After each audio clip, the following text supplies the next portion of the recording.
পরদিন সকাল ফজরের পর বুড়ির বাড়ির দরজা নক করে বলে, মারে আপনার ঘরের কাজগুলো করার জন্য আমি ওমর ইবনুল খাত্তাব হাজির।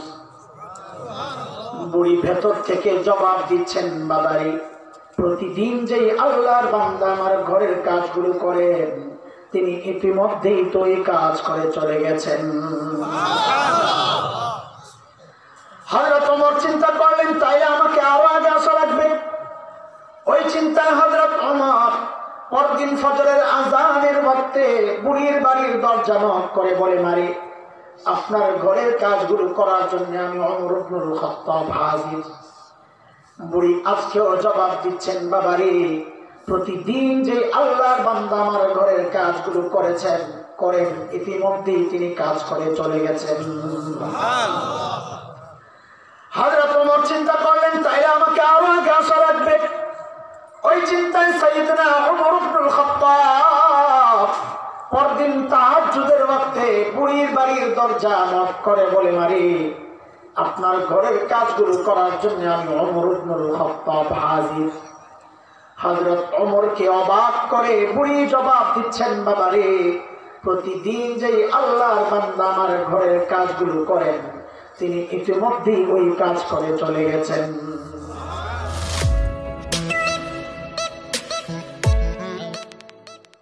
সাইয়েদনা আবু বকর সিদ্দিক রাদিয়াল্লাহু তাআলা আনহু যখন খলিফা, তো ওনার রাষ্ট্র পরিচালনার সিস্টেমের মধ্যে একটা বিষয় ছিল, ওনার দরবারে বিধবা অসহায় নারীদের লিস্ট থাকতো। স্বেচ্ছায় যদি কেউ খিদমত করতে চায় তো এই লিস্টে নাম দেখে ঠিকানা দেখে চলে যেত, টিক চিহ্ন দিয়া যেটা বুকড, কারণ এটা অনেক সওয়াবের কাজ। নবী আলাইহিস সালাম বলেছেন, যারা ইয়তীম আর বিধবার দায়িত্ব নিবে ওই ব্যক্তি আর আমি জান্নাতে পাশাপাশি থাকবো, অনেক সওয়াবের কাজ। কিন্তু হতাশার কথা হচ্ছে কি জানেন, এই সমাজের মানুষ ভিন্ন কোনো বুড়ি কোনো বিধবা অসহায় নারীর দায়িত্ব নিবে থাক দূরের কথা, ওই পোড়া কপাল তো নিজের বিধবা অসহায় বুড়ি মায়েরই খবর লয় না। দুর্ভাগ্য, চরম দুর্ভাগ্য এটা। নিজের জান্নাত বানাইতে পারতো, নিজের দুনিয়া বানাইতে পারতো। একদিন হযরত ওমর ফারুক রাদিয়াল্লাহু তাআলা আনহু আসছেন আবু বকরের দরবারে, কেন যে কোনো একটা বিধবা নারীর সেবা করবেন, নাম দেখে চলে যাবেন তার বাড়িতে। দেখেন আবু ওমরের মতো মানুষ, এত বড় মানুষ আসছেন বিধবার খিদমত করবেন, ওই যে আখিরাতের ফিকির ঢুকছে ভিতরে। সাইয়েদনা ওমর নাম দেখে দেখে দেখে দেখে দেখেন যে একটা নাম শুধু খালি, উনি ওটারে বুক করে চলে গেছেন। পরদিন সকালে ফজরের পর যায়া বুড়ির বাড়িতে হাজির। কখন বলেন? কেন জিজ্ঞেস করতেছি এটা? কারণ সাহাবায়ে কেরাম দিনের কাজ শুরু করতেন ফজরের পর। কারণ নবী আলাইহিস সালাম যারা সকালে কাজ করেন তাদের জন্য বরকতের দোয়া করছেন। শেখ ইবনুল কাইয়িম রাহমাতুল্লাহি আলাইহি, শেখ ইবনে তাইমিয়া রাহমাতুল্লাহি আলাইহি শাগরে শেখ ইবনুল কাইয়িম বলেছেন, জাদুল মাআদে আসছে আমার কিতাব, যে ব্যক্তি সকালে ঘুমায় তার ঘর থেকে কোনোদিন অভাব দূর হবে না। এটা বড় ভয়ঙ্কর কথা। আমরা তো সকালে ঘুম দিয়ে নাস্তা করি, তাই না? হ্যাঁ, জিজ্ঞেস করে কি নাস্তা করছস? করছি। কি দিয়া? কই ঘুম দিয়া। মাদ্রাসার ছাত্র পোলাপান অনেক রাত্রে উঠে, এদের মধ্যে বেশি প্রবণতা সকালে ঘুম খালি জুড়ে পড়ে, আর হুজুর আয় পড়ে হয় কোন। আমরাও তো এই ভুক্তভোগী, আমরা এই জন্য বলতেছি আর কি। আপনারা তো ওঠেনি না, একটা বললাম হলো এরা মাঝখানে ওঠে, আর এই সমাজে বহু মানুষ আছে ওঠেই না, একবারে ওঠে 8:30টার সময় 9টার সময়। ফজর কোন দিক দিয়ে যায় কোনো খবর নাই। সাইয়েদনা ওমর ইবনুল খাত্তাব পরদিন সকাল ফজরের পর বুড়ির বাড়ির দরজা নক করে বলে, মারে আপনার ঘরের কাজগুলো করার জন্য আমি ওমর ইবনুল খাত্তাব হাজির। বুড়ি ভেতর থেকে জবাব দিচ্ছেন, বাবারে প্রতিদিন যেই আল্লাহর বান্দা আমার ঘরের কাজগুলো করেন তিনি ইতিমধ্যেই তো এই কাজ করে চলে গেছেন। হযরত ওমর চিন্তা করলেন, তাইলে আমাকে আরো আগে আসা লাগবে। ওই চিন্তায় হযরত ওমর পরদিন ফজরের আযানের ওয়াক্তে বুড়ির বাড়ির দরজা নক করে বলে, মারে আপনার ঘরের কাজগুলো করার জন্য আমি ওমর ইবনুল খাত্তাব হাজির। বুড়ি আজকেও জবাব দিচ্ছেন, বাবারে প্রতিদিন যে আল্লাহর বান্দা আমার ঘরের কাজগুলো করেন ইতিমধ্যেই তিনি কাজ করে চলে গেছেন। হযরত ওমর চিন্তা করলেন, তাইলে আমাকে আরো আগে আসা লাগবে। ওই চিন্তায় সাইয়েদনা ওমর ইবনুল খাত্তাব পরদিন তাহাজ্জুদের ওয়াক্তে বুড়ির বাড়ির দরজা নক করে বলে, মারি আপনার ঘরের কাজগুলো করার জন্য আমি ওমর ইবনুল খাত্তাব হাজির। হযরত ওমরকে অবাক করে বুড়ি জবাব দিচ্ছেন, বাবারে প্রতিদিন যে আল্লাহর বান্দা আমার ঘরের কাজগুলো করেন তিনি ইতিমধ্যেই ওই কাজ করে চলে গেছেন। ভাই কখন কখন কখন তাহাজ্জুদের ওয়াক্ত চিনেন না আপনারা? কখন বলেন? ফজরের আগে 2টা 3টা 4টা একজন এক একটা বলবে আর কি, কিন্তু আমার কাছে একটা ডিজিটাল ব্যাখ্যা আছে তাহাজ্জুদের ওয়াক্তের।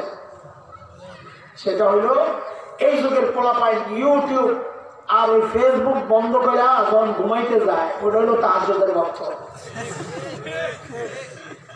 এতে করে সবচেয়ে বিপদ হয়েছে কার জানে? রাত্রে যারা চুরি করতে হইবে না, যেই ঘরেই যায় দরজার চিপা দিয়া জানালার চিপা দিয়ে ভিতরে তাকায়া দেখে কোনো না কোনো আল্লাহর বান্দা আসমানের দিকে মুনাজাত ধরে শুয়ে দিচ্ছে। বেহায়া গুলো আবার হাসে, শরম নাই করে গাদা। ওই সময় আল্লাহ ডাকতে থাকে না, এই সারাদিন গুনাহ করছস না তুই, আয় আয় ডাক আমার কাছে বল, আমি তোর গুনাহ মাফ করে দিব। আর তখন আল্লাহকে তারা ছুটি দিয়ে আপনি একটু অপেক্ষা করেন, আমরা একটু ঘুমাই আসবো। আহারে পোড়া কপাল কম্বা। এইবার যায় হযরত ওমরের টনক মরেছে, আরে এটা কি কারবার? এত রাতে কে কাজ করে? আমার কাজের দরকার নাই, আগে বুজুর্গ বাইর করা লাগবে। কে? আল্লাহর বান্দা। হযরত ওমর চিন্তা করছেন যে এত বড় আল্লাহ ওয়ালা আমি চিনি না, বাইর করা লাগবে। পরদিন ইশার নামাজের পর সাইয়েদনা ওমর ইবনুল খাত্তাব রাদিয়াল্লাহু আনহু বুড়ির বাড়ির সামনে এক ঝোপের আড়ালে চুপচাপ বসে আছেন, অপেক্ষা দেখবেন এত রাতে কে কাজ করার জন্য আসে। হযরত ওমর লক্ষ্য করলেন গভীর রাত, এক আল্লাহর বান্দা পা টিপে টিপে বুড়ির বাড়ির দিকে চোরের মতো আগাইতেছে। হযরত ওমর রেডি, আসেন দেখি কেডা আপনি। যেই না কাছাকাছি আসছে ওমর দাঁড়ায় গেছেন, এই কে আপনি? বাপরে, ওমরের যে আওয়াজ, রাত ও গভীর, মানুষটাও একা।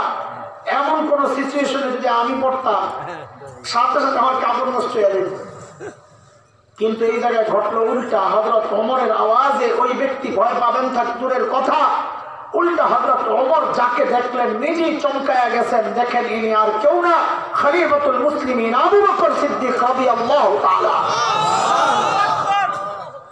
ওমর তো অবাক হয়ে গেছেন, হায় হায় কারণ আবু বকর আপনি? আবু বকর আপনি? পায়ের দিকে তাকায়া দেখে জুতা নাই, খালি পায়ে। ধরছেন, জুতা নাই কে? বড় মহাব্বত করতেন ওমর আবু বকরকে, বড় মহাব্বত করতেন। জুতা নাই কে? তো সাইয়েদনা আবু বকর জবাব দিচ্ছেন, ওমর জুতা পরলে চকচক আওয়াজ হয়, যদি মানুষের ঘুম নষ্ট হয়ে যায়। ইসলামী শাসন ব্যবস্থার সৌন্দর্য এটা। রাষ্ট্রপ্রধান রাতে জুতা খোলে খালি পায়ে হাঁটে যেন জনগণের ঘুম নষ্ট না হয়। আরে কোন দুনিয়ায় বাস করি? ঘুম তো দূরের কথা, এখন তো জানেরই নিরাপত্তা নেই। ঠিক বলাও তো নিরাপদ না, ঠিক নি কথা?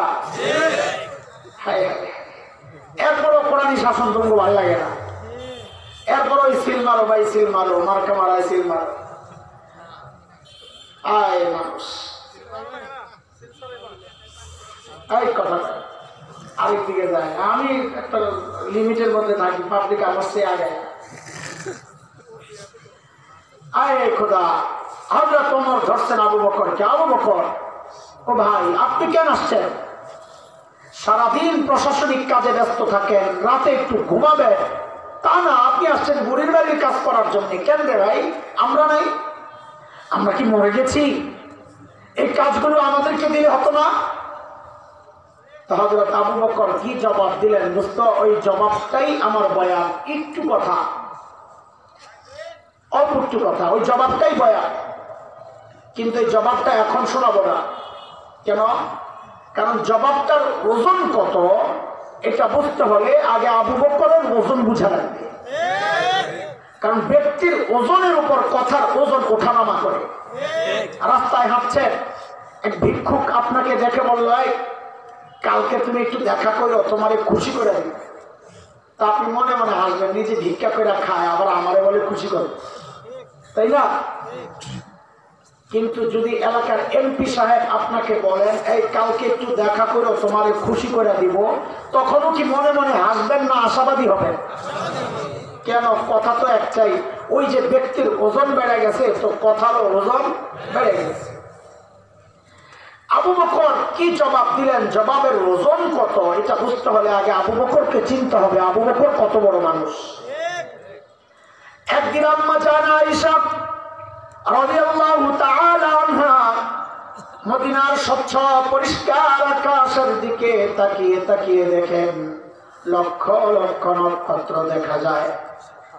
আম্মা জানের মনে একটা কৌতূহল, নবীকে গিয়ে জিজ্ঞেস করেন, ইয়া রাসূলুল্লাহ, আপনার উম্মতের মধ্যে এমন কেউ কি আছে যার আমলের পরিমাণ ওই নক্ষত্রের চেয়েও বেশি? কেউ আছেন ইয়া রাসূলুল্লাহ? আল্লাহর হাবিব বলেন, আয়েশা আছে একজন। কয়জন? কয়জন? আম্মা জান তো মনে মনে খুশি, জানি তো একজন কে, আমার আব্বাই তো আবু বকরই তো হবে। বলে, তো জানলে জিজ্ঞেস করছেন কেন? বলে, এটা দুনিয়ার সব মেয়েদের স্বভাব, সব মেয়েরাই চায় স্বামীর মুখ দিয়ে একটু বাবার বাড়ির প্রশংসা শুনতে। ঠিক কি কথা? একদিন খালি বদনাম করে দেখেন, এক সপ্তাহ তরকারি মজা হয় না, বেডির মুখের দিকে তাকানো যায় না। আর এই বিপদে খালি হাসান জামিল একাই, আর কেউ নাই। জোরে ডরে, ঘরে গেলে তো ধরবে আমার। ঠিক কি কথা? খুব খুশি না যে হুজুরের মাধ্যমে আজকে সাইজ হচ্ছে, আমি তো কিছু কইতে পারি না, আপনি কম যা কর গাদা, সাইজ তোমারে করা হয়েছে, তুমি চেন পাও নাই কেন? আরে তার মা বাবার প্রশংসা করলে তার ভালো লাগে, বদনাম করলে খারাপ লাগে। সন্তান হিসাবে এটাই তো হওয়া উচিত। পোড়া কপাল তো তুমি। এই বউ যখন তোমার মা বাবার বদনাম তোমার কানে ঢুকায়, তোমার খারাপ লাগে না, বরং বউয়ের কথা শুই না যায় মা বাবার সাথে খারাপ আচরণ কর। অসভ্য তো তুমি। সে তো ঠিকই আছে, এখন আসি গেছে গা, এতক্ষণ তো ভালোই লাগতেছিল, এখন আবার কোন দিকে ঘুরে দিলেন বুঝলেন না কিছু। মা বাবার ক্ষেত্রে ছেলেদের চেয়ে মেয়েরা দায়িত্বশীল বেশি, এটা পরীক্ষিত, আমি বুঝি। মা বাবার খেদমত, খোঁজখবর, পেরেশানি, ছেলে আমাদের তুলনায় মেয়েরা বেশি পেরেশান থাকে, এটা কুদরতের মুআমালা। যাই হোক, আল্লাহ রসুল বললেন, আয়েশা আছে একজন।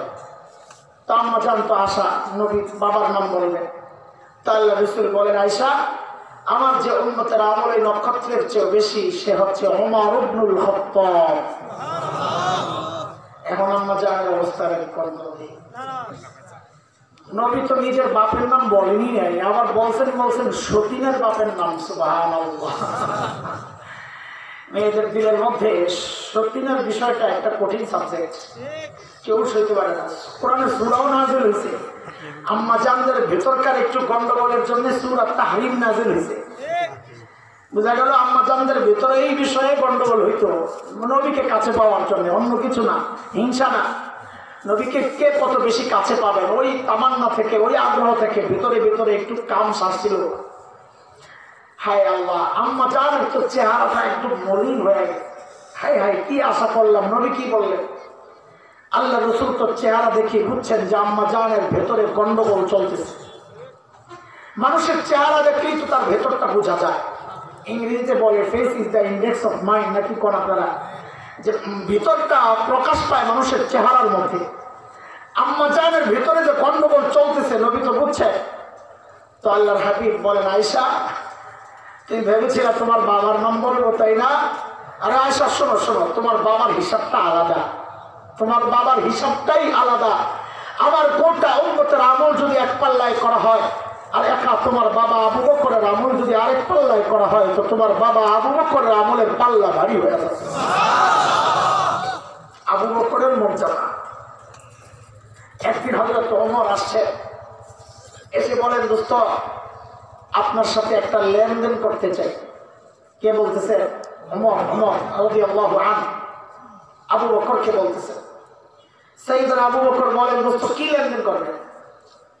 বলে, দোস্ত আমার সারা জিন্দগি যত আমল করছি আমি সব আমল আপনাকে দিয়ে দিতে চাই।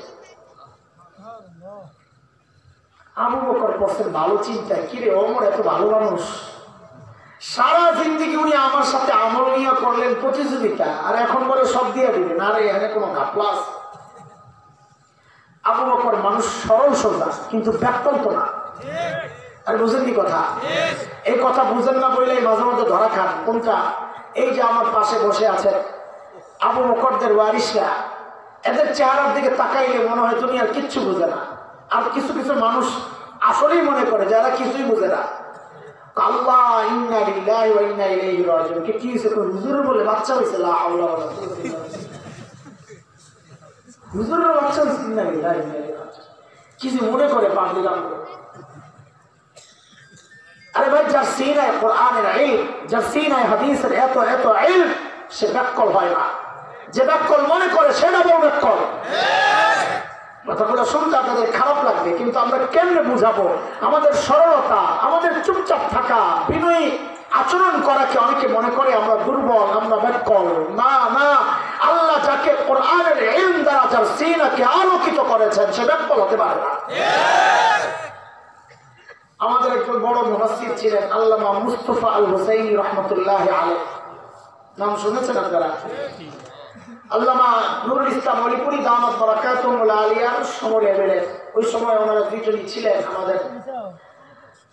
তো মুস্তাফা আল হুসাইনি রহমতুল্লাহি আলাইহির ছোট্ট একটা ঘটনা আমাদেরকে মুফতি দিলওয়ার সাহেব হুজুর শোনাইছেন। মুস্তাফা আল হুসাইনি রহমতুল্লাহি আলাইহি মাহফিল শেষে যাচ্ছেন, তো যাওয়ার আগে হয়তো ক্ষুধা লাগছে, একটা হোটেলে ঢুকছেন, রেস্টুরেন্টে খাওয়ার জন্য। তো খাওয়া শেষে সুন্নত তরিকায় লাস্টে চেটে চুটে খাচ্ছেন। একটা হাড্ডি ছিল, তো বসে বসে ওই হাড্ডিটা চাবাইতেছে। পাশের টেবিলে এক ভদ্রলোক বসে বসে চা খায়। কি খায়? দুনিয়া এমন কিছু মানুষ আছে যারা দাড়িওয়ালা টুপিওয়ালা দেখলে যাদের চুলকানি শুরু হয়। আরে কথা বলেন না, আসেনি? সখীপুর তো নাই, আর তো কোনো হানে বাদ নাই। ওই বেটা ওই ক্যাটাগরি চা খাচ্ছে, তো খাচ্ছে, দেখে যে হুজুর হাড্ডি চাবায়, তো দেখাই তার মনে মনে চিন্তা আসছে এই সুযোগটা হাতছাড়া করা যায় না, হুজুরকে যাই একটু সাইজ করে আসি। তো চার কাপটা হাতে নিয়ে হুজুরের টেবিলের সামনে দাঁড়ায় বলে, এক্সকিউজ মি। হুজুর বলে, ইয়েস বলেন। একটা কথা জিজ্ঞেস করতে পারি? বলে, করেন। আচ্ছা হুজুর, আপনাদের এলাকায় কুকুরে কি খায়? ওই যে হুজুর যে হাড্ডি চাবাইতেছে, বদমাইশে হুজুরের কুকুরের সাথে তুলনা করছে। হুজুর আপনাদের এলাকায় কুকুরে কি খায়? তো এত মনে করছে এই কথা জিজ্ঞেস করলে হুজুরের নাকের পানি, চোখের পানি পইরা হুজুর মনে হয় কাঁদতে কাঁদতে বেহুশ হয়ে যাবে। তাই তো বুঝে না এই যে বিমরুলের বাসায় হাত দিছে। যে না জিজ্ঞেস করছে হুজুর আপনার এলাকায় কুকুরে কি খায়, হুজুরের দিকে তাকায় না, হাড্ডিটা চাবায় আর কয় আমগো এলাকায় কুকুরে চা খায়।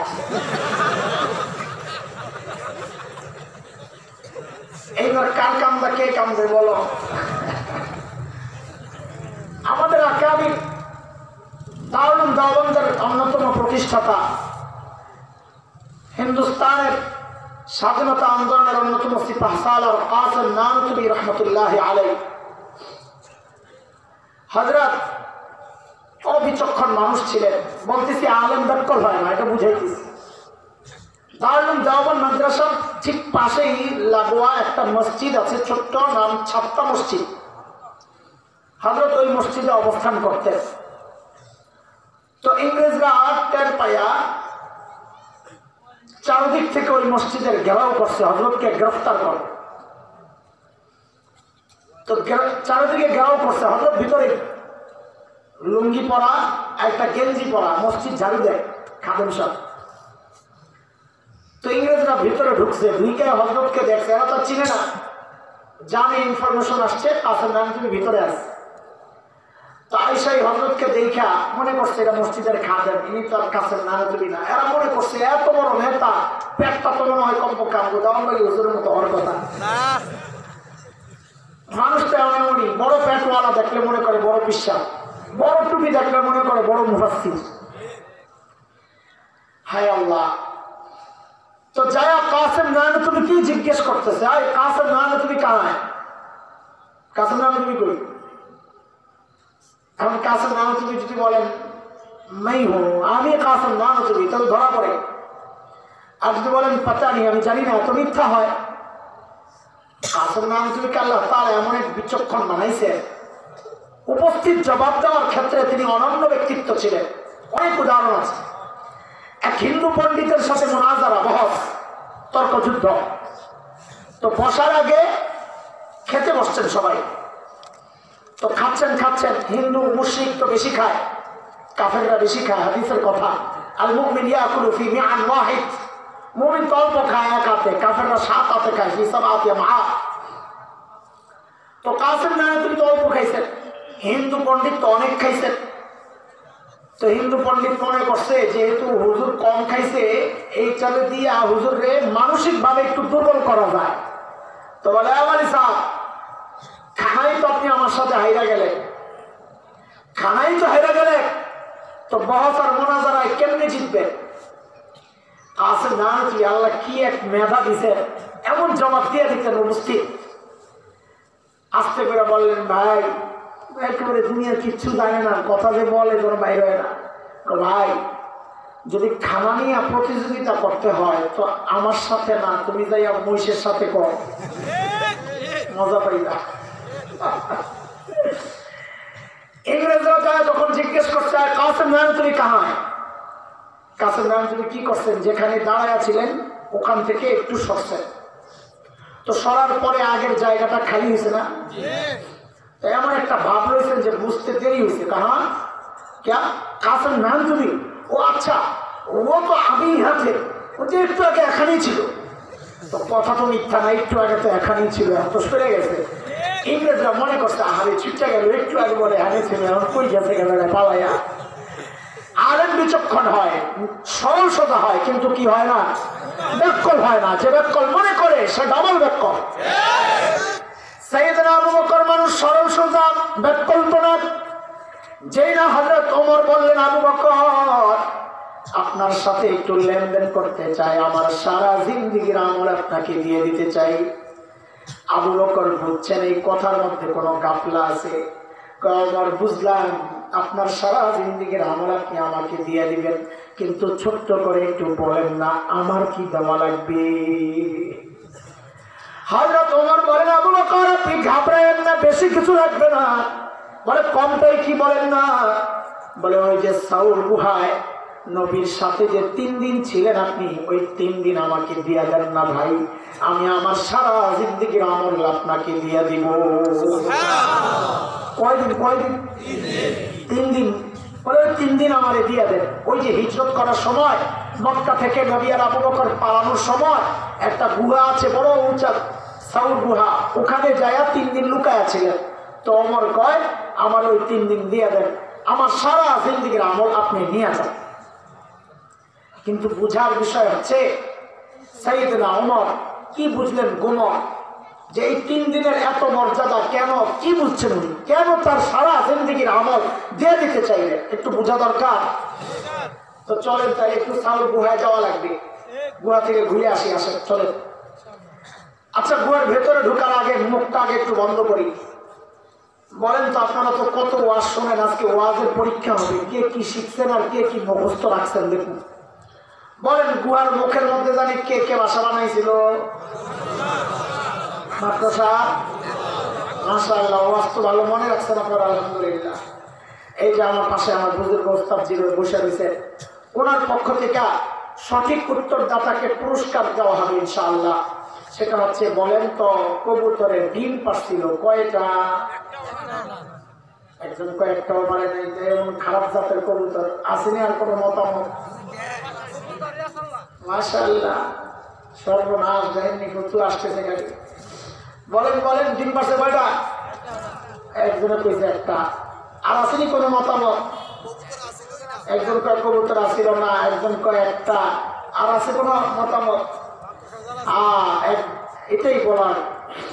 আপনারা অনেকে মনে মনে চিন্তা করতেছেন নবীর সাথে সংশ্লিষ্ট একটা গল্প নিয়ে আমি তামাশা করতেছি। না না, আসলেই তামাশা করতেছি। কেন তামাশা করতেছি? কারণ মুহাদ্দিসরা বলেছেন কবুতরের গল্পটা পুরাই জাল, বানোয়াট, মিথ্যা কথা।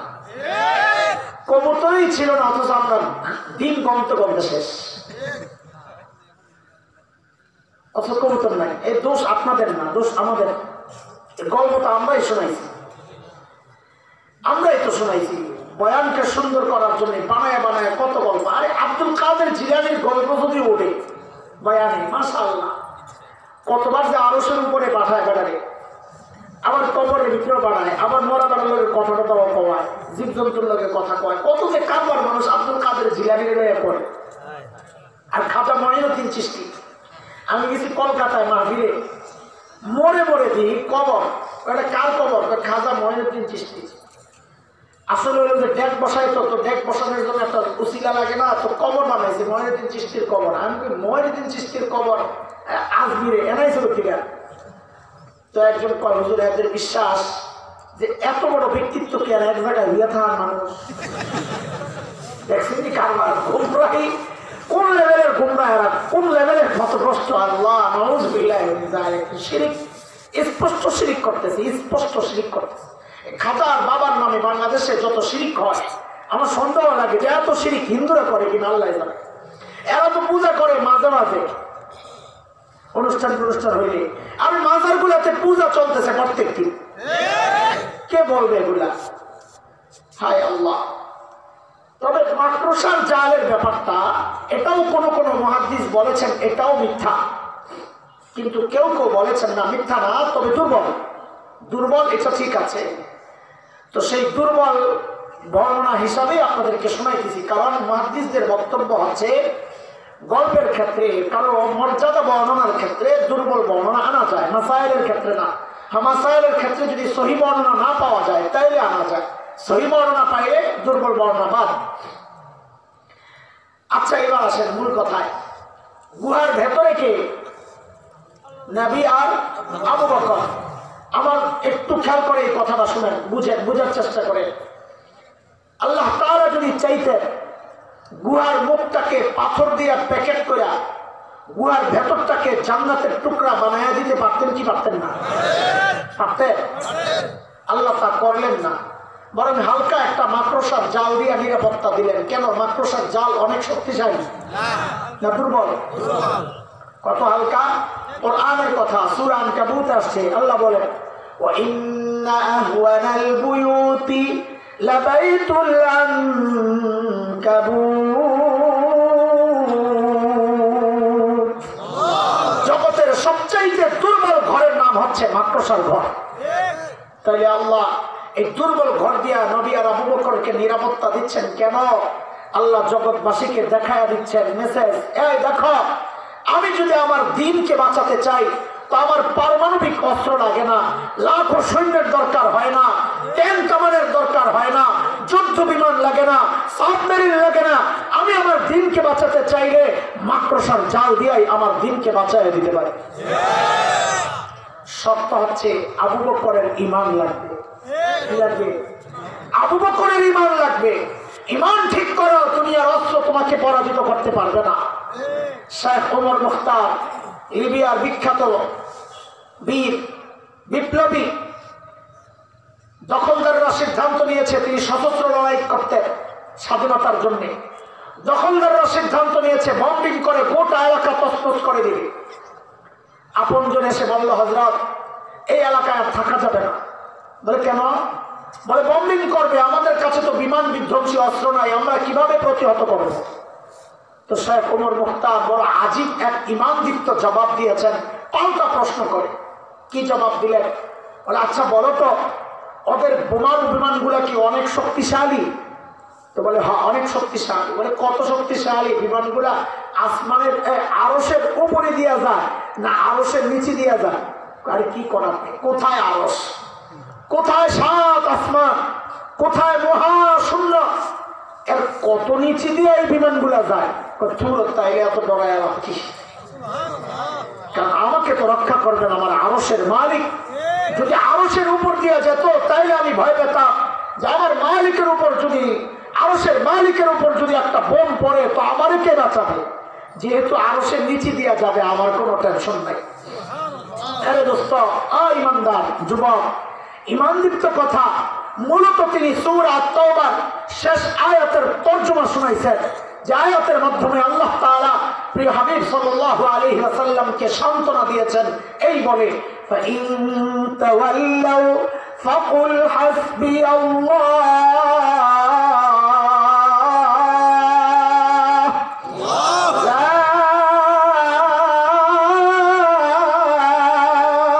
إِلَهَ إِلَّا هُوَ عَلَيْهِ توكلت وهو رب العرش العظيم।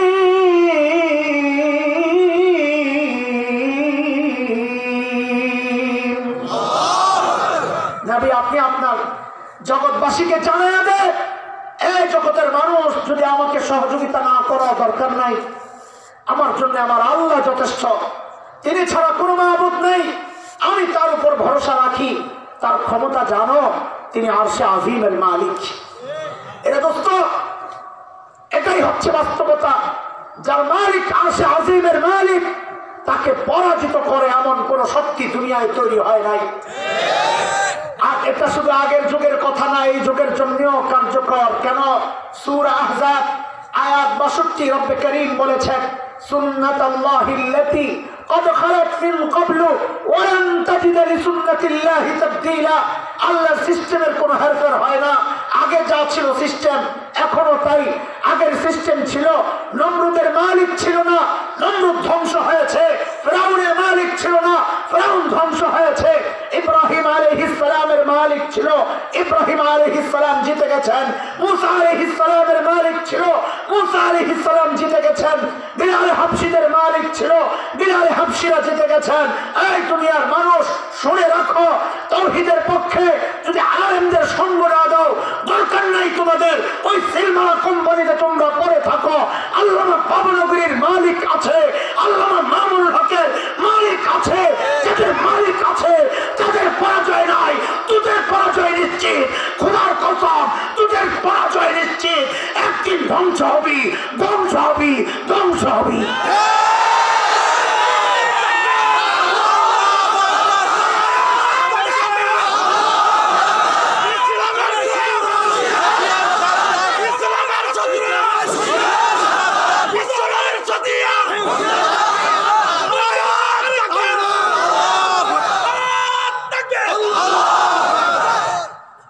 কি বলতে চাইছে?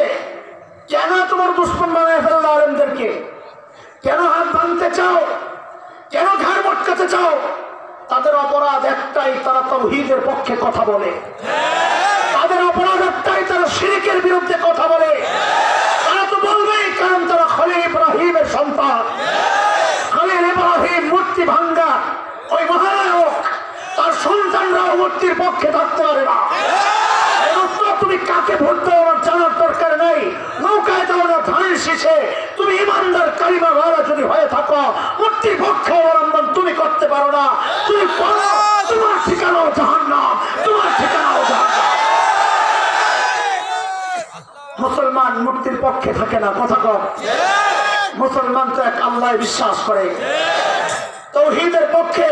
উলামায়ে কেরাম যদি ডাক দেয় মুসলমান, তখন যদি চিন্তা করো আমার দলীয় অবস্থানটা কি আগে দেখালো, খোদার কসম তুমি মুসলমান না, তুমি মুনাফিক। তাওহীদ রক্ষায়, নবীর ইজ্জত রক্ষায়, মুসলমান দ্বীনের শরিয়া রক্ষায় আলেমদের পক্ষে যদি না থাকো, আমি বলি না আমাকে ক্ষমতায় বসাইতে হবে। আমরা ওই ক্ষমতার ভাগ বাটোয়ারা হালুয়া খাওয়ার দরকার নাই, তোমরা খাও, ওগুলো নিয়ে কথা বলতে রাজি না। আরে আমরা তো কাউকে ক্ষমতা থেকে নামানোর আন্দোলন করি না, কাউকে ক্ষমতায় ওঠানোর সিঁড়িও আমরা হতে রাজি না। ইমানদারদের একটাই কথা, আল্লাহর জমিনকে ভালোবাসি, আল্লাহর জমিনে আল্লাহর রাজত্ব চলবে। মানুষ রচিত রাজত্বের এই ফিকির যারা করে, এই আন্দোলন করে, তাদের সাথে আমাদের কোনো সম্পর্ক নাই। ইমান যেহেতু কবর কবুল করেছি। রক্ত চক্ষু দেখায় লাভ নাই, হুমকি ধমকি দেখায় লাভ নাই, মামলা হামলা করে কোনো লাভ নাই। ইমান যেহেতু কবুল করেছি, ইমানই চেতনার কথা হচ্ছে এই দেহ থেকে এই কল্লা আলাদা হতে পারে, এই ফিনা থেকে ইমানকে আলাদা করা যাবে না। ইমানকে আলাদা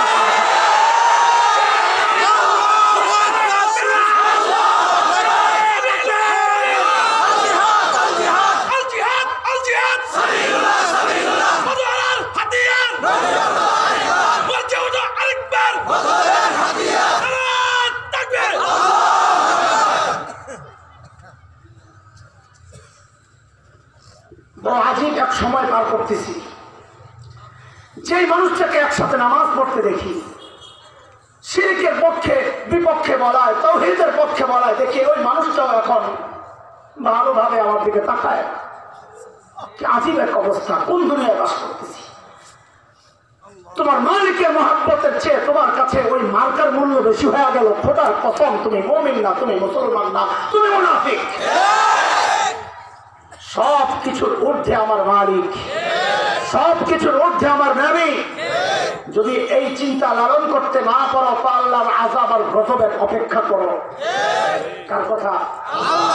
কুল ইন কানা আবাউকুম ওয়া আবনাউকুম ওয়া ইখওয়ানুকুম ওয়া আযওয়াজুকুম ওয়া আশীরাতুকুম ওয়া আমওয়ালুন ইqtaraftumuha وتجارة تخشون كسادها ومساكن ترضونها أحب إليكم من الله ورسوله وجهاد في سبيله فتربصوا حتى يأتي الله بأمره والله لا يهدي القوم الفاسقين।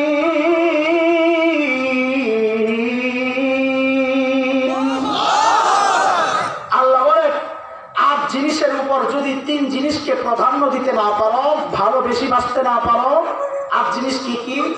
আবাউকুম তোমার বাপ মা, ওয়া আবনাউকুম ছেলে মেয়ে, ওয়া আযওয়াজুকুম স্বামী স্ত্রী, ওয়া ইখওয়ানুকুম ভাই বোন, ওয়া আশীরাতুকুম নিকট আত্মীয়, ওয়া আমওয়ালুন ইqtaraftumuha গচ্ছিত মাল, ওয়া তিজারাতুন তাখশাউনা কাসাদাহা ব্যবসা আশঙ্কা নষ্ট হয়ে যায় ওই ব্যবসা, ওমাসাকিন তারদাউনাহা প্রিয় বাড়িটা। এই আটটা জিনিসের চেয়ে আল্লাহ, আল্লাহর রাসূল, জিহাদ ফি সাবিলিল্লাহ, এই তিনটা বিষয়কে যদি বেশি ভালোবাসতে না পারো, ফাতারাব্বাসু হাত্তা ইয়াতি আল্লাহু বিআমরি, অপেক্ষা করো আল্লাহর আযাবের। আল্লাহর আযাব খেতে রাজি না? সামর্থ্য আছে আমাদের? আল্লাহর আযাব বড় ভয়ঙ্কর, বড় কঠিন। এটাকে হেলায় খেলায় মনে না করা, হালকা মনে না করা। একটু করোনা দিয়েই তো গোটা দুনিয়ার মাথা উড়ে গেছে। হ্যাঁ, আর খুঁজে পাওয়া যায় না। বাবার লাশ নিচে, ওই যে কালকে শুনলাম ঘটনা, বাবার লাশ নিচে, ছেলে মেয়েরা দোতলায়, সব দরজা আটকায়, বাবা মইরা শেষ, কাছে যায় না। দেখা দিছে করোনা দুনিয়া কি জিনিস। এই বছরের করোনা দেখা দিছে দুনিয়া কি জিনিস। আবার তাও দেখাইছে আলেম কি জিনিস। মইরা ছেলে মইরা বাপ আসে না, আলেম দৌড়ে গেছে, যায়া এটাকে ধোয়া কাফন করে নিয়ে আস্তে করে দাফন করে আসছে। আলেম কাকে বলে এই সমাজকে দেখায় দিছে এবার ওলামায়ে কেরাম। শুধু এই করোনা নয়, যে কোনো বিপদকালীন আমরা আছি ইনশাআল্লাহ। সবচেয়ে বড় বিপদ হচ্ছে উম্মতের ঈমানকে ডাকাতি করার জন্য এই সমাজে ডাকাত ঢুকেছে। ওই ডাকাতের মুখে আলেমরাই দাঁড়াবে ইনশাআল্লাহ। তোমরা শুধু আমাদের পেছন থেকে আঘাত করো না, তোমরা আমাদের পেছনে নিরাপদে থাকো, বুক রক্ত যা দেওয়ার লাগে আমরাই দেবো, কিন্তু বিরোধিতা করো না আল্লাহ বলতে। তোমার রক্তের দরকার নাই, তোমার রক্তের দরকার নাই। যদি আসো তো ভালো কথা, আলেমদের অভাব নেই যারা দ্বীন রক্ষায়, ঈমান রক্ষায়, উম্মতের এই বিশ্বাস রক্ষায় নিজের জীবনটা দেওয়ার জন্য সদা প্রস্তুত। এইরকম আলেমের অভাব নাই, আলহামদুলিল্লাহ আছে। যদি তোমার মনে চায় তুমিও আসো, কিন্তু বিরোধিতা করো না। আসা সম্ভব না হলে অন্তত চুপচাপ থাকো আর দোয়া করতে থাকো। একটা মার্কাই তোমাকে আলেমের শত্রু বানাইয়া দিল, একটা মার্কা তোমাকে আল্লাহ শত্রু বানাইয়া দিল। লা হাওলা ওয়ালা কুওয়াতা ইল্লা বিল্লাহ। কি কালিমা পড়েছো ভাই? যে কালিমা তোমাকে আলেমদের সঙ্গ বানাইতে পারে নাই, সঙ্গী বানাইতে পারে নাই, ওই কালিমা তোমাকে নবীর সঙ্গী বানায়া জান্নাতে কেমনে নিবে বলো আমাকে? দুনিয়ায় নবীর ওয়ারিসদের সঙ্গী বানাইতে পারে নাই যে কালিমা তোমাকে, ওই কালিমা নবীর সঙ্গী বানায়া তোমাকে জান্নাতে কেমনে ঢুকাবে? যাও তুমি মার্কালিয়া জান্নাতে যাও, তোমার মার্কালিয়া তুমি জান্নাতে যাও। আল্লাহ যদি ওই কবরে গেলে যদি জিজ্ঞেস করে মার রব্বুকা, তো বলল রব্বিয়া আমেরিকা, বলল মার রব্বুকা রব্বিয়া ইন্ডিয়া, বলল। কারণ জান তো বিক্রি করছো এত কাছে, আমরাও বিক্রি করছি, আমরা আমাদের জানকে বিক্রি করছি জান্নাতের বিনিময়ে আমার মালিকের কাছে। আর তোরাই 2-4-5 পয়সার জন্য তোর জানকে বিক্রি করছো রামবানের কাছে। কবরে গেলে যখন জিজ্ঞেস করা হবে মার রব্বুকা, তখন বলল রব্বিয়া ইন্ডিয়া, রব্বিয়া ভারত, রব্বিয়া আমেরিকা, বলল যাও। আর যদি জিজ্ঞেস করে আমা দিনুকা, তো বলল দিনী আল গণতন্ত্র, বলল ভালো মতন বলল যাও, কোনো সমস্যা নাই। আমাদের কথা তো ভালো লাগে না, ওগুলা ভালো লাগে, যাও সমস্যা নাই। কবরে যায় বলল, কবরে তো বিশ্বাস করে না, কবরে তো বিশ্বাস করে না। এগুলা কোন দুনিয়ায় বাস করতেছি? আল্লাহ নাম মুসলমান। সেদিন দেখলাম একজনের হুমকি দিছে, আমার জানাজাও লাগবে না, আমি আমার জানাজা পড়বো, আমার বাপের জানাজা আমি পড়বো। তুমি যে তোমার বাপের জানাজা পড়বা ভালো কথা, আমরা তো বলি এটা তো আমাদেরই কথা যে ভাই এমন সন্তান বানাক যে সন্তান আপনার জানাজা পড়তে পারে, এটা আমরা বলি ভালো কথা। তুমি তোমার বাবার জানাজা পড়বা ভালো কথা, তার মানে এটা তুমি আলেমকে বিদ্রুপ করবা? তুমি যদি জানাজা পড়ানোর মতো যোগ্যতা রাখো তো একটু জবাব দাও, ওই যোগ্য তোমাকে কে বানাইছে? এই দোয়া, জানাজার দোয়া তোমাকে কে শিখাইছে? ওযু গোসল তোমাকে কে শিখাইছে? যদি বলো আমার মা শিখাইছেন, তো জিজ্ঞেস করি তোমার মাকে কে শিখাইছে? যদি বলো আমার মাকে আমার নানা শিখাইছে, তো জিজ্ঞেস করি তোমার নানাকে কে শিখাইছে? যদি বলো আমার নানাকে আমার নানার বাবা শিখাইছে, তো জিজ্ঞেস করি তাকে কে শিখাইছে? যদি বলো তার বাবা শিখাইছে, তো জিজ্ঞেস করি তাকে কে শিখাইছে? শোনো শোনো, যাইতে যাইতে এমন এক জায়গায় যাইবা যেখানে যায় আটকায়া যাইবা, তখন আর বলতে পারবা না অমুকের বাবা অমুককে শিখাইছে, কারণ শেষ উস্তাদের নাম হচ্ছে মুহাম্মদুর রাসূলুল্লাহ সাল্লাল্লাহু আলাইহি ওয়াসাল্লাম। তিনি কারো বাবা না যে পুরুষ তোমাকে শিখাইছে, হ্যাঁ তিনি হচ্ছেন নাম্বার 1 কাট্টা মৌলবী। মৌলবী কাট্টা মৌলবী, একদম মৌলবাদী গোড়া লিডার। মৌলবাদীদের লিডারের নাম কি? আরে বলেন না, তুমি তো মৌলবাদী বলে একটা গালি দাও। মৌলবাদী মানে যদি হয় ইসলামের মূল যারা আঁকড়ে ধরে, মৌলবাদী একটা ভিন্ন ব্যাখ্যা আছে, ওইটা এরা বলে না। এরা যে হিসাবে বলে ইসলামের মূল যারা আঁকড়ে ধরে, যদি মৌলবাদী মানে এইটা হয়, তা আমি তো নাম্বার 1 মৌলবাদী। আমার লিডার মুহাম্মদুর রাসূলুল্লাহ সাল্লাল্লাহু আলাইহি ওয়াসাল্লাম। আমরা মূল আঁকড়ে ধরে আছি, তাওহীদ আঁকড়ে ধরে আছি, তাওহীদ আমাদের মূল। এই মূল আমরা আঁকড়ে ধরে আছি। খোদার কসম, এই মূল বহু ভেতরে পতিত, এই মূলকে টান দিয়ে কেউ ফেলা দিবে, উপরে ফেলবে, এমন মূল আমরা ধরি নাই, এমন আশ্রয় আমরা আশ্রয় নেই নাই। কথা বলে মালিকের কথা, ফাইন তাওয়াল্লাউ ফাকুল হাসবিয়াল্লাহ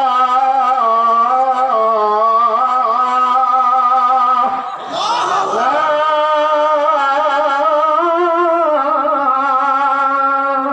ইলাহা ইল্লাহু আলাইহি তাওয়াক্কালতু ওয়া হুয়া রাব্বুল আরশিল আযীম।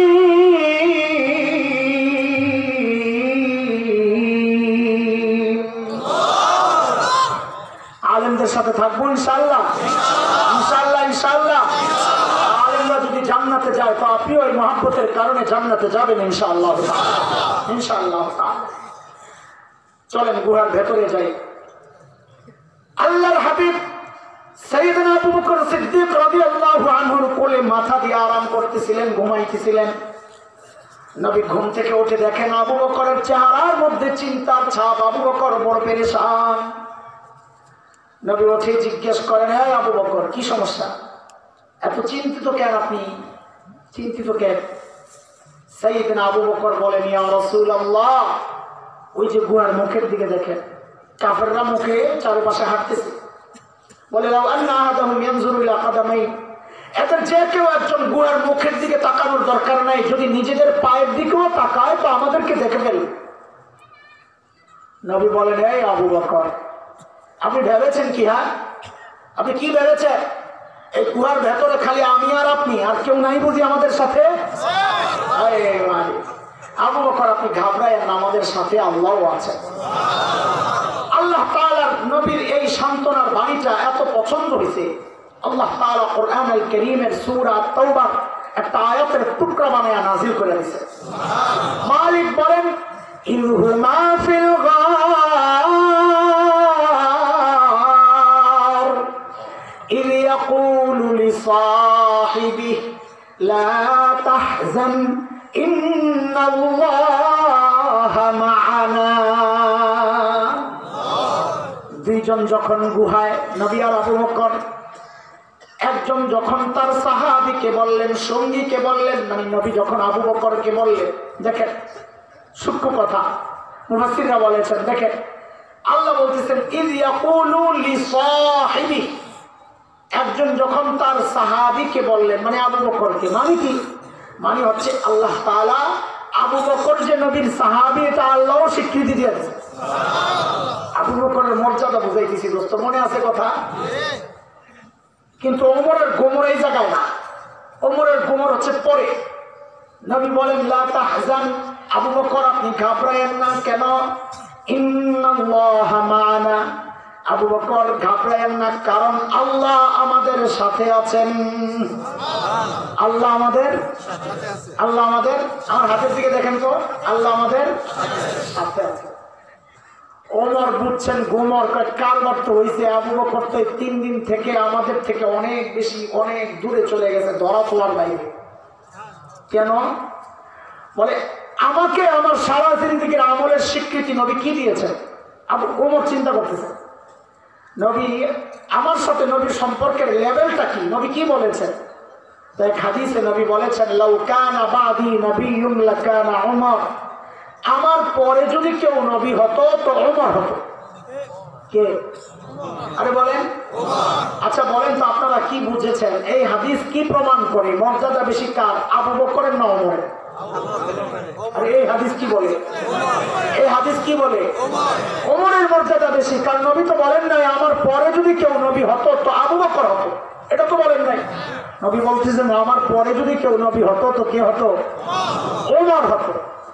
আমি আপনি তো এটাই বুঝছি, কিন্তু ওমর বুঝছেন আসলটা। না রে, এই হাদিস আমার মর্যাদা বাড়ায় নাই, আবু বকরের মর্যাদা বাড়াইছে। বলে কেন?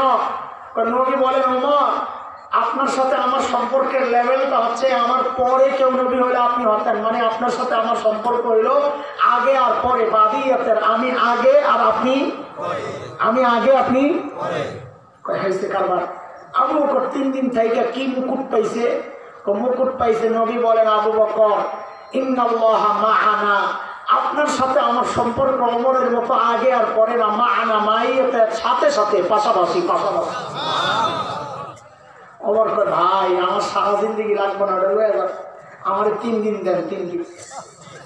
আচ্ছা বলেন আপনারা, এই ওমর বুঝছে, আবু বকর বুঝেন নাই? আগেই তো বুঝাই আসছে আবু বকর মানুষ ব্যাকল না। আবু বকর কি জবাব দিলেন?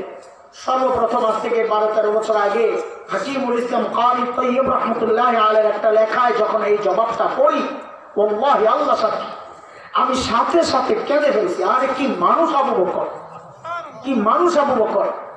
সাইয়েদনা আবু বকর জবাব দিচ্ছেন, ওমর ওমর কি বলেন আপনি? এটা আরে কি বলেন আপনি? এই 3 দিন যদি আপনাকে দিয়ে দেই তো আমার পুঁজি পাট্টা থাকে কি? আমার চালানোতে 3 দিন, জীবনে আর করছি কি? কিছু তো করতে পারি না।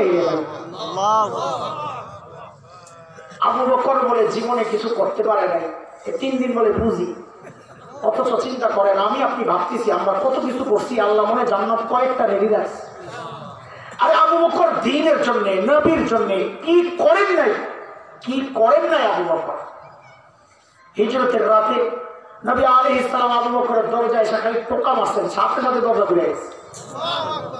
নবী তো অবাক হয়ে গেছেন, আবু বকর আপনি ঘুমান নাই? বলে ইয়া রাসূলুল্লাহ, ওই যে 6 মাস আগে বলেছিলেন আবু বকর হিজরত করতে হবে, আপনারও সাথে থাকতে হতে পারে। ইয়া রাসূলুল্লাহ, সেদিন থেকে আজ পর্যন্ত এই পিঠ খেয়ে বিছানার সাথে লাগাই নাই। তাহলে ঘুমান নাই? বলে ঘুমাইছি ইয়া রাসূলুল্লাহ। এই যে দরজাটা, এই দরজাকে বালিশ বানায়া দাঁড়ায়া দাঁড়ায়া ঘুমাইছি, দাঁড়ায়া দাঁড়ায়া ঘুমাইছে, দরজারে বালিশ বানায়া হেলান দিয়া। ওই আবু বকর বলতেছেন, ওমর আমার জীবনে তো কোনো পুঁজি নাই, আপনার এই 3 দিন দিয়ে দিলে থাকি কি, এটাই তো আমার পুঁজি। চিন্তা করা যায়। তারা নাজরিন, আবু বকরের মর্যাদার আরেকটা দিক শোনাই আমি ফিনিশিং এ যাবো ইনশাআল্লাহ। তাবুকের যুদ্ধ, নবী আলাইহিস সালাম চাঁদা চেয়েছেন সাহাবায়ে কেরামের কাছে, এই কার কি আছে নিয়ে আসো। আমাদের চাঁদা নিয়ে, মাদ্রাসাওয়ালাদের চাঁদা নিয়ে কেউ কেউ উপহাস করে। এটা দোস্ত, দ্বীনি কাজের জন্য সাধারণ থেকে চাঁদা নেওয়া এটা নবীর সুন্নাহ। যে উপহাস করে সে সুন্নতের উপহাস করতেছে। মাদ্রাসাওয়ালারা বলে টেবিল বিছায়া বিছায়া চান্দা ওঠায়, চান্দা দিয়ে ওঠায় তো উম্মতকে জান্নাতের দিকে আগাই, কারণ সে এই সাদাকা করে সে আল্লাহকে রাজি করতেছে। আর তুমি যারা বলছো, তোমরা যারা বলো, তোমরা তো ট্রাকওয়ালা, বেবি ট্যাক্সিওয়ালা, টেম্পোওয়ালা, সিএনজিওয়ালার ঠেক দিয়ে খুব তাড়াতাড়ি বাইর করে কি আছে দেখি না আমরা, এগুলা দেখি না মনে করছো? হ্যাঁ, সাংবাদিক দেখে দৌড়ে পালাও তোমরা, এগুলাও দেখছি আমরা। কেমনে কেমনে ভাগ বাটোয়ারা করো এগুলাও দেখছি। আরে মানুষের পানি, রক্ত পানি করা পয়সা, ওগুলাও টাইনা টাইনা খাও তোমরা। আর আলেমকে বলো আলেমরা চান্দাবাজি করে না, লা হাওলা ওয়ালা কুওয়াতা ইল্লা বিল্লাহ। আরে আলেমরা চাঁদা এরা কি করে? সমাজের অবহেলিত, নিপীড়িত, অসহায়, ইয়েতিম, গরিব বাচ্চাদেরকে আইনা লালন পালন করে। এরা সমাজের বোঝা হয়ে যাইতো যদি আলেমরা দায়িত্ব না নিত, সন্ত্রাসী হয়ে যাইতো। হাজারো মাদ্রাসার ছাত্র এতিম মাদ্রাসায় পড়ার কারণে আজকে সমাজ ভালো আছে। আর না হয় এরা যদি বাহিরে থাকতো তো এরা কি করতো? এই অভাবী মানুষগুলো রাস্তায় ছিনতাই করতো, ডাকাতি করতো, সমাজের জন্য এরা বোঝা হয়ে যাইতো। আজকে এরা সমাজের বোঝা না, বরং এরা তিলাওয়াত করে করে সমাজের জন্য আল্লাহর পক্ষের সবচেয়ে বড় নিয়ামত হয়ে গেছে। আল্লাহর হাবিব চাঁদা চাইলেন, কার কি আছে আনো। তাবুকের কঠিন যুদ্ধ, অনেক দূরে যেতে হবে, গরমকাল। আজকে আবু বকর মহা খুশি, ওমর মহা খুশি। কেন? কারণ আজকে আবু বকরকে হারাবে, কারণ চাঁদার ব্যাপার আসছে। আবু বকর কি চান্দা দিবে? এত নাই কিচ্ছু, সত্য শেষ। আহা, ওমর দৌড়াইয়া ঘরে গেছে। ঘরে যা ছিল সামান নামাইয়া 2 ভাগ করে 1 ভাগ রেখে আসছেন, আরেক ভাগ গাঁথি করে নবীর দরবারে, ইয়া রাসূলুল্লাহ আমার চাঁদা। তো আল্লাহর হাবিব জিজ্ঞেস করতেছেন, ওমর কি নিয়ে আসছেন? বলেন, কি জিজ্ঞেস করছেন? বলেন সবাই, আবার বলেন, আবার বলেন। জিজ্ঞেস করতেছে, এই জন্য পরে কাজে লাগবে। সাইয়েদনা আবু বকর বলেন, ইয়া রাসূলুল্লাহ ঘরে যা ছিল অর্ধেক নিয়ে আসছি। কি আনছি? অর্ধেক নিয়ে আসছি, অর্ধেক রয়ে গেছে। এইবার নবী অপেক্ষা করতেছেন আবু বকর কি আনে। আরে ওমর অপেক্ষা। আমার কাছে লাগে যে ওমরের ভিতরে ভিতরে একটা ভাব, আজকে একটা স্লোগান দিবে, জিতিল রে জিতিল, ওমর জিতিল। সাইয়েদনা আবু বকর আসতেছে। আহা, আবু বকর হাতের মধ্যে ছোট্ট একটা পোটলা বুকের মধ্যে লইয়া আবু বকর হাতে আসতেছে চান্দা। বর্ণনার 8 পিস মিলাইলে যেটা বোঝা যায়, এই পোটলার ভিতরে গায়ের জামা কাপড় গুলা। স্বাভাবিকভাবেই আপনাদের প্রশ্ন আসবে, আমি বুঝিয়ে যাই, তাহলে পড়ছে কি ন্যাংটা হয়ে আসছে? না, কিছু তো পড়ছে, বাকি এটাও ভেঙে নেই। রেওয়ায়তের এই অংশটুকু দুর্বল। আপনাদের সাথে খেয়ানত করবো না আমরা, যেটা জাল বানোয়াট বলে দিব, যেটা দুর্বল এটাও বলে দিব। সাইয়েদনা আবু বকর ঘরে একটা চট ছিল, ওই চটের কাহিনী এটা দুর্বল। তবে ওই যে আগে বলেছি, মর্যাদা বর্ণনার ক্ষেত্রে দুর্বল বর্ণনা আনা যায়, সেই হিসাবে আনছি। সাইয়েদনা আবু বকর চট গায়ে দিচ্ছেন যে ভাইতে এতটুকু আসছে যে খেজুর গাছের কাঁটা দিয়া ওই চটের বুতাম বানাইছে। আল্লাহর হাবিবের দরবারে পেশ করছেন, ইয়া রাসূলুল্লাহ আমার চাঁদা। নবী জিজ্ঞেস করতেছেন, আবু বকর ঘরে কি রেখে আসছেন? বলেন এবার, ওমরকে কি জিজ্ঞেস করছিলেন? ওমর কি নিয়ে আসছেন? আবু বকরের বেলায় নবী প্রশ্ন ঘুরাইয়া জিজ্ঞেস করতেছেন, আবু বকর ঘরে কি রেখে আসছেন? হযরত ওমর কয়, খাইছি, আজকেও হেরে গেলাম। একই প্রশ্ন করলেন, আমি জিততাম। বলে কি আনছেন? তা আনছেন তো ছোট্ট পোটলা, আমারটা বড় পোটলা। কিন্তু যেই প্রশ্ন আসলো ঘরে কি রেখে আসছেন, তা আবু বকর তো কি রেখে আসবে, এত নাই কিছু, আমি তো অর্ধেক রেখে আসছি। হাইরা গেলাম, সাইয়েদনা আবু বকর কি জবাব দিলেন? আরে আবু বকরের জবাব কি শুনবেন? আগে আবু বকরের ছোট্ট মেয়ে আসমা রাদিয়াল্লাহু আনহা, তার জবাবটা আগে শুনেন। হিজরত করে নবী আর আবু বকর যখন মদিনার পথে, সাইয়েদনা আবু বকরের বাবা আবু কুহাফা রাদিয়াল্লাহু আনহু তখনও মুসলমান হন নাই, তিনি মক্কা বিজয়ের দিন মুসলমান হয়েছে। তো আবু বকরের সাথে সম্পর্ক নষ্ট, যেহেতু আবু বকর মুসলমান হয়ে গেছে। বাপ ছেলে, বাপ বেটার বড় লড়াই। আবার আবু বকরের ছেলে আব্দুর রহমান, সেও মুসলমান না, বদরের যুদ্ধ আবু বকরের বিরুদ্ধে করছে আবু বকরের ছেলে। তো দাদা আর নাতি দুইজন বাবার বিরুদ্ধে, ছেলের বিরুদ্ধে, বাবার বিরুদ্ধে, আসে না, ঘরে আসে না। তো আবু বকর যখন চলে গেছেন, যাওয়ার সময় সোনা মুদ্রা টাকা পয়সা যা আছে সব নিয়ে নিছেন, নবীর সাথে চলে গেছে। তো আবু কুহাফা ঘরে, তো আবু বকরের ঘরে তো আসে না, কিন্তু এখন যেহেতু আবু বকর চলে গেছে, এখন তো নাতি পুতির সঙ্গে মায়া লাগতেছে। আরে কিছু তো রেখা যায় না, এগুলো না জানি কি খায় না খায়, মারা যায়, দাদা তো আঁকে, মায়া তো লাগে। তো আবু কুহাফা হযরত আবু বকরের ঘরে আসছেন, এসে হযরত আসমাকে ডেকেছেন, আসমা দাদু ভাই, বাবা তো মনে হয় ঘরে কিছু রেখে যায় নাই, কি লাগবে আম্মুকে জিজ্ঞেস করো। হযরত আসমা কি জবাব দিলেন? আরে কি পরিবার এটা, আল্লাহু আকবার। 8 বছর বয়স, অথবা একটু এদিক সেদিক হবে, অনুমান আমাদের অন্য হিসাব মিলাইয়া এরকমই মনে হয়। হযরত আসমা জবাব দিচ্ছেন, দাদু ভাই আপনি টেনশন করেন না, আব্বা যাওয়ার সময় ঘরে যথেষ্ট পরিমাণ রেখে গেছে। আবু কুহাফা চলে গেছে। কিছু দূর গিয়ে আবু কুহাফার মাথায় আসছে, আরে আমার ছেলে আবু বকরকে তো আমি চিনি, বাবা ছেলের চরিত্র স্বভাব বুঝে না, আবু বকরকে তো আমি চিনি, এক যে লেভেলের পাগল, এই পাগল ঘরে যথেষ্ট পরিমাণ রেখে যাবে এটা বিশ্বাস হয় না, এই কথার মধ্যে কোনো গোমর আছে, পেঁচ আছে। আবু কুহাফা আবার ফেরত আসছেন, এসে হযরত আসমাকে জিজ্ঞেস করতেছেন, দাদু ভাই একটু বড় না, বাবা ঘরে যথেষ্ট পরিমাণ কি রেখে গেছেন, একটু বড় না। হযরত আসমা বলেন, দাদু ভাই আব্বা যাওয়ার সময় ঘরে আল্লাহ আর তার রাসূলকে রেখে গেছেন, আল্লাহ আর তার রাসূলকে রেখে গেছেন, আমাদের জন্য এটাই যথেষ্ট, আপনি টেনশন করেন না, আমরা ভালো আছি, ভালো থাকি।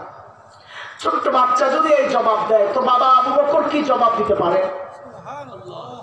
সাইয়েদনা আবু বকর জবাব দিলেন, ইয়া রাসূলুল্লাহ, ওই যে ঘরের বেড়াগুলো খেজুর পাতার বেড়া, ও আল্লাহর হাবিব, আসার সময় ওই বেড়াগুলাকে থাপড়ায়া থাপড়ায়া আসছি। কেন? কারণ মাঝে মধ্যে ওই বেড়ার মধ্যে আমি সুই গেঁথে রাখতাম, সুই যেন একটা সুই পর্যন্ত ঘরে থেকে না যায়, ওই সুইটা যেন আমার কোনো মুজাহিদ ভাইয়ের কাজে আসে। ও আল্লাহর হাবিব, ঘরে একটা সুই পর্যন্ত রেখে আসি নাই, আসার সময় কেবল আল্লাহ আর তার রাসূলকে রেখে আসছি।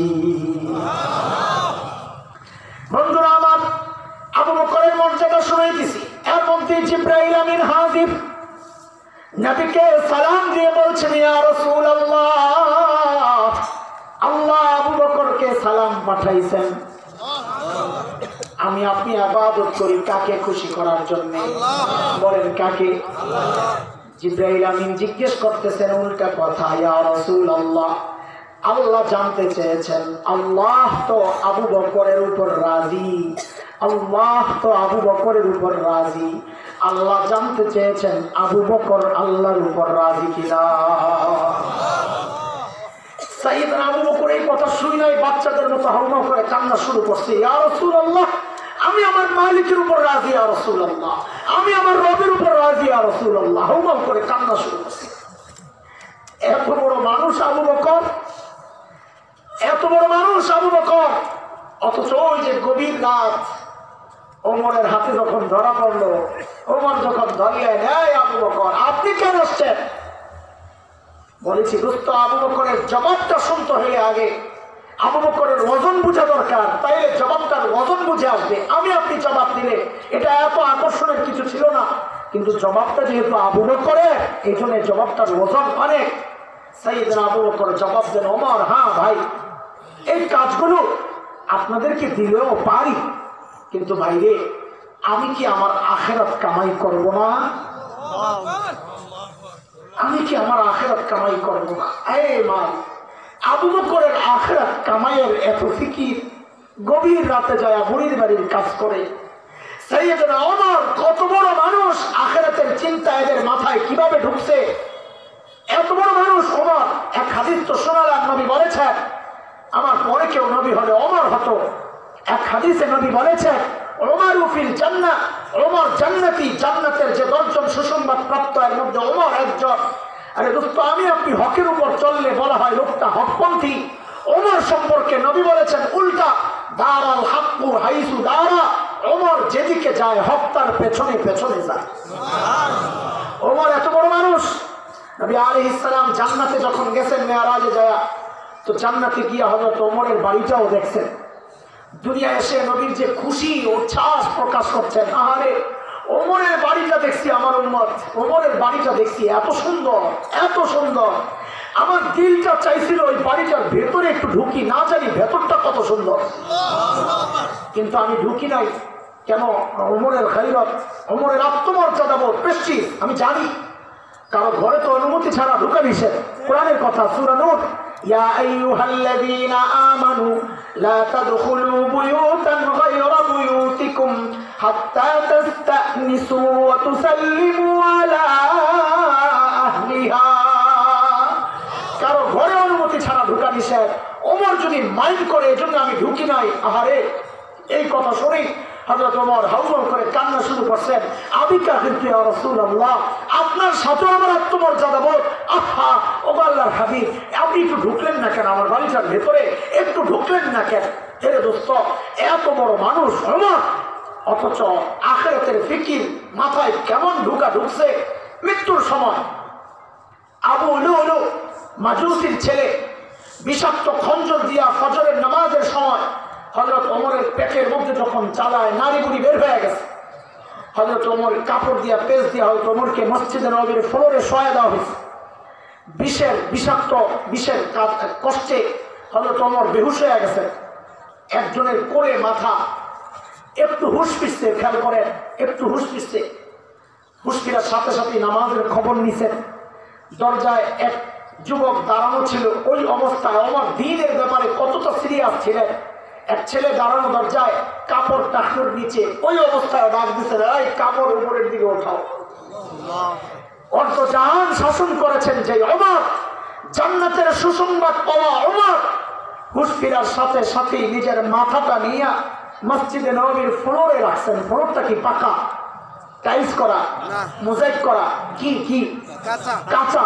সাইয়েদনা ওমর নিজের মাথাটা নিয়ে জমিনে রাখছেন, গালগুলাকে মাটির সাথে এভাবে ঘষতেছেন আর কাঁদতেছেন, মাটির সাথে গাল ঘষতেছেন আর কাঁদতেছেন আর বলতেছেন, ওয়াইলুল লাকা ইয়া ওমর ইন লাম ইয়াগফির লাকা রাব্বুক। ওমর, তোমার রব যদি তোমাকে ক্ষমা না করে, ওমর তোমার জন্য কিন্তু ভয়ঙ্কর বিপদ অপেক্ষা করতেছে।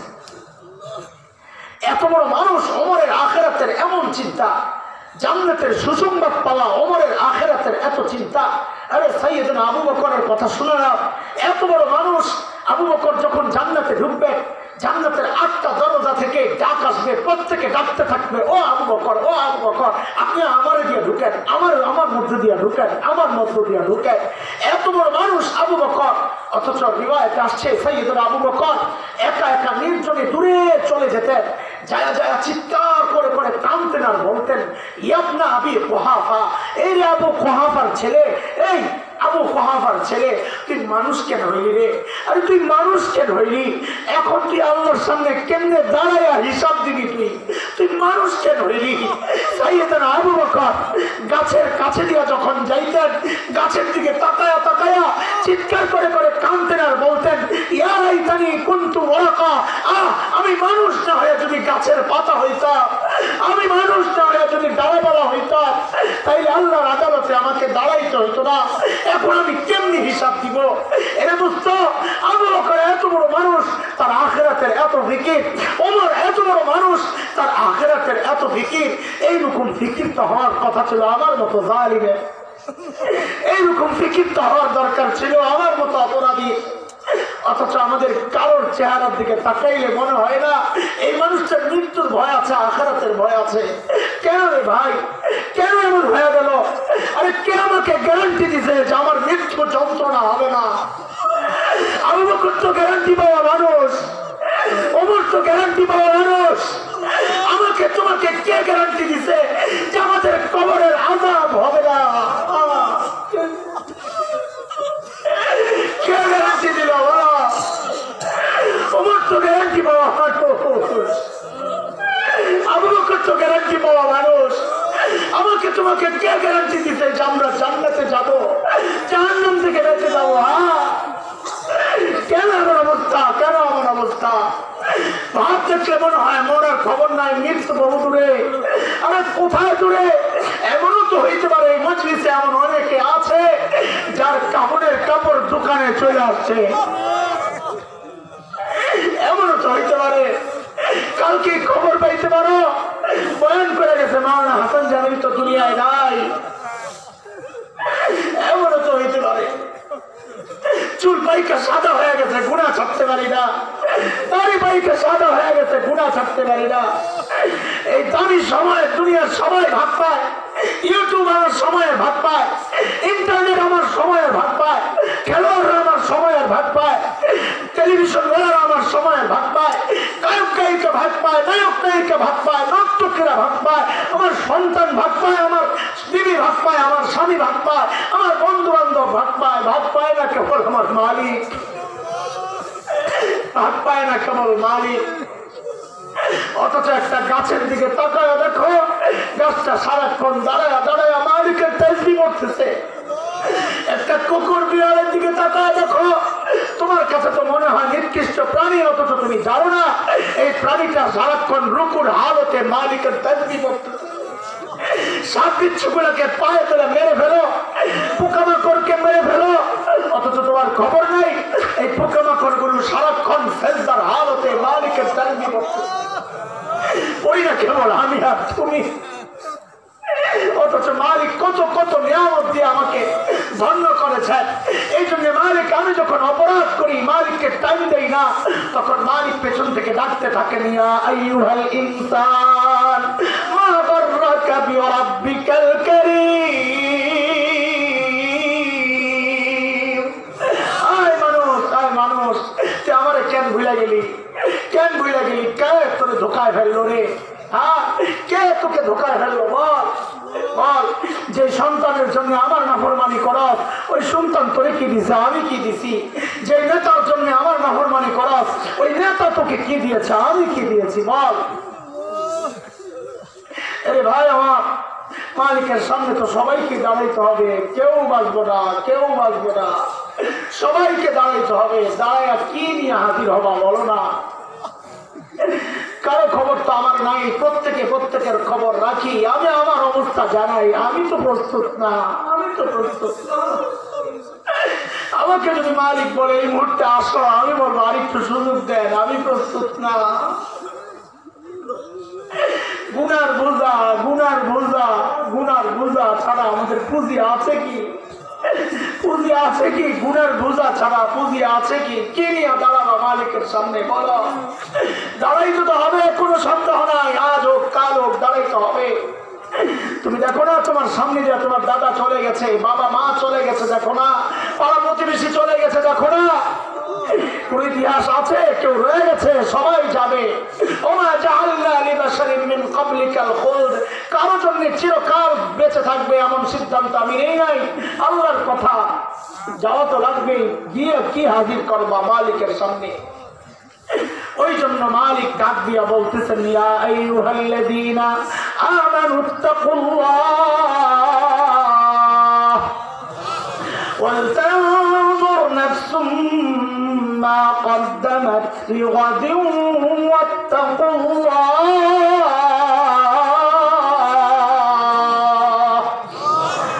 প্রত্যেকটা মানুষের উচিত তার আখিরাত নিয়ে চিন্তা করা, যে আমি আমার মালিকের সামনে কি পেশ করব।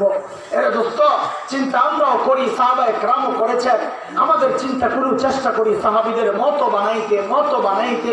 তো আল্লাহ বলেন, ওয়াল্লাযীনা ইত্তাবাউহুম বিইহসান, যার আখিরাতের ফিকির সাহাবীদের মতো হয়ে যাবে, যার আমল সাহাবীদের মতো হয়ে যাবে, যার তাকওয়া বিশ্বাস সাহাবীদের মতো হয়ে যাবে, তো আল্লাহ বলেন রাদিয়াল্লাহু আনহুম ওয়া রাদু আন, এরা আমার উপর রাজি, আমিও এদের উপর রাজি, এদের জন্য আমি জান্নাত তৈরি করে রাখছি। আল্লাহ আমাদের সবাইকে হযরত সাহাবায়ে কেরাম রিদওয়ানুল্লাহি আলাইহিম আজমাইনদের মতো আখিরাতের জন্য পুরোপুরি প্রস্তুতি গ্রহণের তৌফিক দান করেন, আমিন। আজকের এই সুন্দর আয়োজন যারা করেছেন, এই যুবকরা আমাকে বড় মহব্বত করে, এই যুবকরা মহব্বতের নমুনা দেখায় বারবার বারবার। আমিও তাদের জন্য খুব দোয়া করি আল্লাহর কাছে, আল্লাহ এদেরকে তুমি দ্বীনের উপর কায়েম রাখো, আল্লাহ এই ফিতনার সময়ে দাজ্জালি ফিতনা থেকে তুমি এদেরকে হেফাজত করো, আল্লাহ। সুন্দর এই আয়োজনের ব্যবস্থা করেছেন, যারা অর্থ দিয়েছেন, সময় দিয়েছেন, শ্রম দিয়েছেন, হযরত উলামায়ে কেরাম সহযোগিতা করেছেন, তারা সহযোগিতা না করলে এই সুন্দর আয়োজন করা যেত না। আল্লাহ তাআলা সবাইকে আর উত্তম জাযা দান করেন, আমিন। সামনে থেকে একটু খেয়াল করে, ওই সামনের যে গেটআপটা, ওইটা দ্বীনি গেটআপ হয় না, হ্যাঁ দ্বীনি গেটআপ হবে এরকম আলো ঝলমলে কোনো গেটআপ, এটা দ্বীনি গেটআপ না, এটা তো বিয়ের মজলিস, এটা আনন্দ ফুর্তির মজলিস হয়ে গেছে। এমন যেন না হয় সাদা সিধা ইয়ে করবা, প্যান্ডেল করবা সাদা সিধা প্যান্ডেল, একদম সাদা ধবধবে কাপড় দিয়ে লাইট দিবা, তো একটা পরিবেশ হবে সুন্দর। এগুলো আমাদের অপছন্দের জিনিস, এগুলো ভবিষ্যতে আর তোমরা করো না, তোমরা ছোট মানুষ বুঝো নাই, সামনে আর করবা না ইনশাআল্লাহ তাআলা। আল্লাহ এই মাজমাকে কবুল